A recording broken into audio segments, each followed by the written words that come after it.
Ya, halo. Selamat datang di Refactory Engineering. Saya Andika, saya software engineer di Refactory. Kali ini kita akan bahas terkait cara membuat RESTful API hanya model sebuah database. Jadi ada tools namanya Postgres. Jadi tools ini ya sebenarnya sebuah aplikasi web server. Jadi tools ini bisa melakukan konversi database yang kalian miliki menjadi RESTful API. Jadi misal kalian punya database PostgreSQL dan di database itu memiliki sebuah table users gitu. Nah, nanti kalian bisa mengakses data yang ada di table user ini melalui RESTful API. Misal base URL kalian localhost 3000. Nanti slash table yang kalian miliki di database kalian. Jadi case-nya di sini user, berarti slash users. Nanti akan keluar data yang ada di table kalian. Mungkin kita bisa langsung cek ya di dokumentasinya dan kita akan coba praktek membuat ya app sederhana menggunakan tools ini. Jadi untuk websitenya sendiri bisa kalian akses di sini ya, postgres.org. Nah, ini website dokumentasinya terkait tools ini. Seperti yang kita jelasin tadi, dia web server. Dia akan mengubah PostgreSQL database jadi sebuah RESTful API. Dan ini sudah cukup mature ya, atau ya udah cukup layak lah dipakai di production. Dan ini juga digunakan di Supabase. Ya, tools yang cukup populer ya, yang sekarang banyak dipakai. Saat kalian membuat sebuah project di Supabase, nanti kalian akan memiliki sebuah database PostgreSQL, dan saat kalian membuat table di Supabase, nanti table yang kalian miliki itu akan memiliki capability untuk diakses melalui RESTful API. Nah, itu di belakangnya jadi itu di belakangnya menggunakan tools ini, yaitu Postgres. Dan ya, ini udah cukup mature ya. Mungkin kita coba praktek sederhana membuat ya RESTful API menggunakan tools ini. Jadi nanti flow-nya sederhana dari klien, entah itu Postman atau dari ya bisa kalian akses dari browser nanti. Sebelum masuk ke database Postgres akan melalui tools ini dulu, yaitu Postgres. Nah, saat di Postgres ini nanti akan dilakukan konversi jadi query SQL. Nanti baru Postgres akan meneruskan ke PostgreSQL. Lalu data kalian akan dapat, lalu akan dikembalikan ke klien. Yang kalian butuhkan cuma dua sebenarnya, yaitu pertama Docker dan CLI-nya Postgres.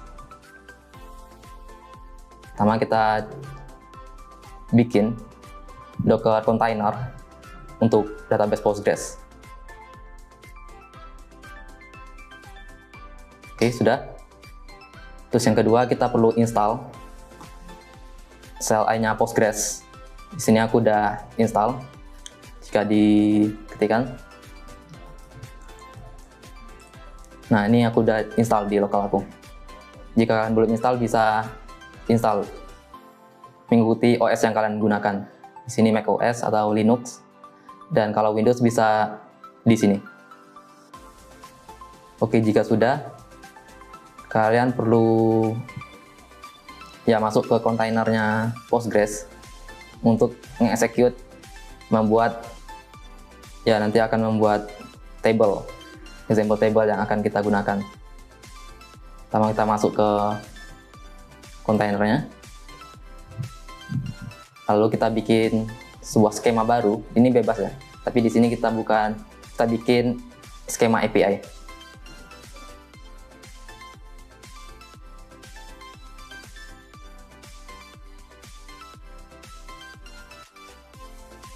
Terus kita bikin sebuah table di skema ini, namanya tablenya todos, dan dia punya beberapa properti, ID, done, dan task dan do dari to-do ini. Dan kita insert 2 buah data ke table ini. Kita copy aja. Oke, sudah. Lalu kita perlu role. Karena nanti Postgres saat mengakses database kita, dia butuh role. Kita perlu bikin role dulu. Kita copy dari dokumentasinya.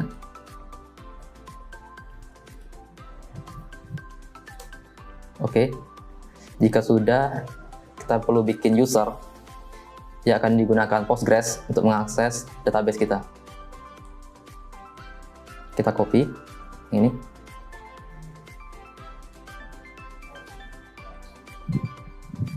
Enter. Nah, jika sudah, kita exit dari kontainer Postgres-nya. Lalu selanjutnya kita perlu bikin config yang digunakan untuk ngasih tahu Postgres bahwa URL dari database kita itu ini. Kita bikin file ya, file baru, namanya ini tutorial.conf.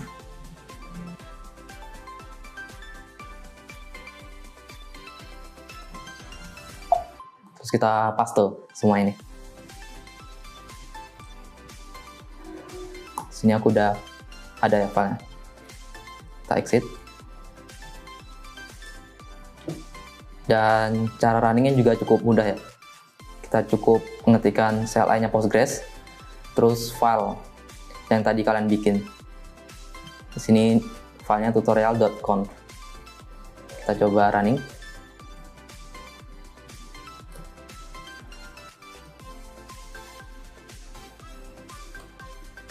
Oke, di sini sudah running dan app-nya running di port ini ya, port 3000. Jika kita coba akses dari Postman,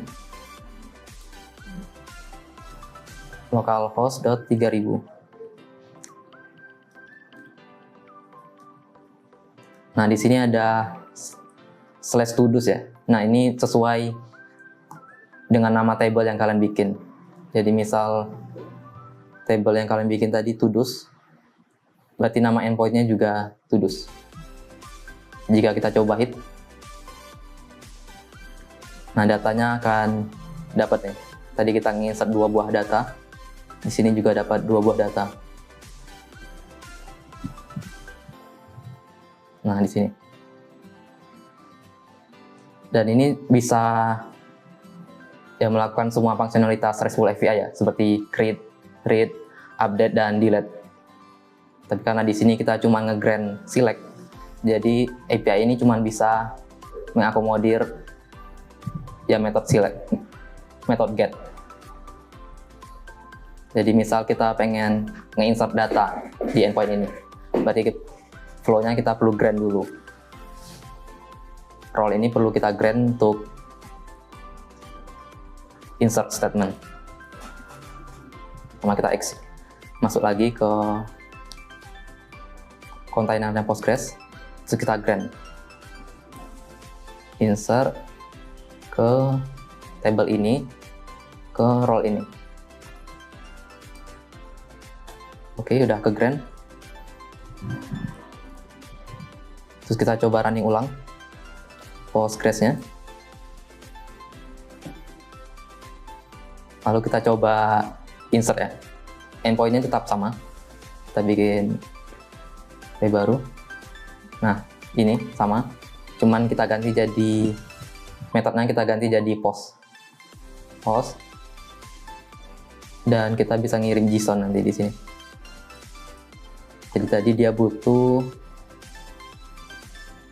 task dari table kita. Bikin task. Misal di sini hello. Nah, saat kita get kan belum ada data hello di sini. Tapi pas kita insert, nah ini mengembalikan 201, menandakan bahwa berhasil menambahkan data. Kita coba hit API get-nya. Nah, data yang kita barusan tambahkan itu muncul di sini.